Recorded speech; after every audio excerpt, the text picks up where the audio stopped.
Hi guys. So today we will start some problem statement based on whatever we have learned till now. Okay. So let's look at the first problem statement. It is saying that is it possible to have a graph with 12 vertices and 24 edges such that two vertices have degree of 3 and remaining vertices have degree of 4. Let's note down whatever information is given here. So number of vertices given 12 and number of edges it's saying 24. Okay,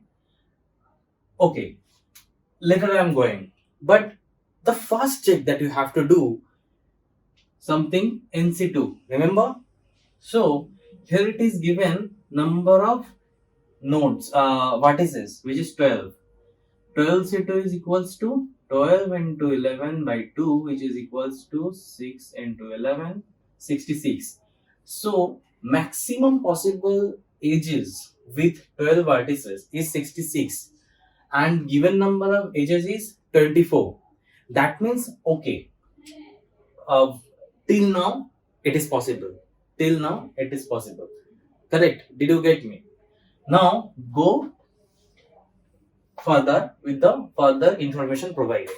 It said two vertices have degree of 3 and remaining. So basically two vertices has degree of 3 and remaining vertices means 10 vertices degree of 4. Now if I want to get the summation of all the vertices degree, then what will be that? So 2 vertices with 3 degree. So 2 into 3 and 10 vertices with degree 4. Remaining vertices means 10 remaining vertices with degree 4. So if I add up them, it will give me 6 plus 40, that is 46. So basically the summation of all the degree of vertices is 46. The theorem was saying, what theorem 1 was saying, the summation of all degree of vertices, summation of all degree of vertices was exactly equals to 2e number of edges. Here this summation is how much? 46 is equals to 2 into edge. So in this manner, if I go and find out number of edges is 23, 46 by 2, 23. So that means in this graph 23 possible edges are there, but in the given information it has said that there are 24 edges, which means it's not possible. So it's not possible. Okay, so you have to think which theorem I want to apply, or even before applying this theorem I have to think the very first common thing with NC2. So in this way I have approached it. Now let's solve the second problem statement. The problem statement is saying, is it possible to have a simple graph with 4 vertices and 7 edges? So let's write down 4, number of vertices are 4 and number of edges 7. Okay, so it's the simplest one, I guess. As I said, always check first NC2. So in this case, number of vertices are 4. C2 equals to 4 into 3 by 2 equals to 2 into 3 equals to 6. Okay. Now it is saying, is it possible to have a simple graph with 4 vertices and 7 edges or not?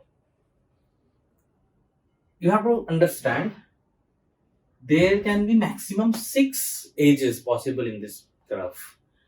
But it has said, is it possible with 7 edges? Absolutely not. So the answer is no. Okay.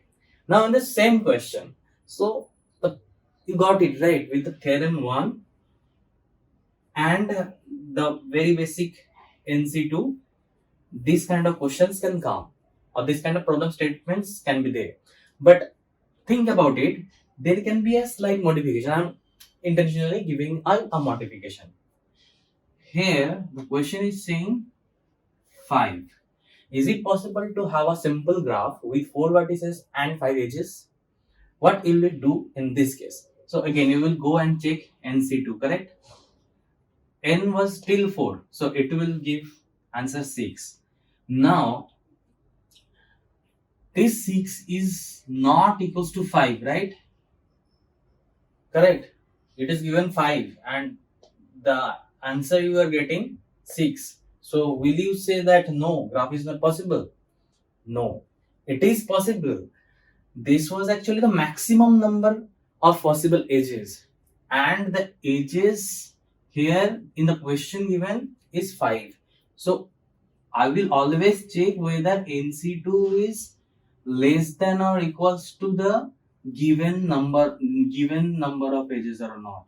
So this is the check. It's not that I will check for equality. So this is how these problem statements can come, and this is how we will solve the questions.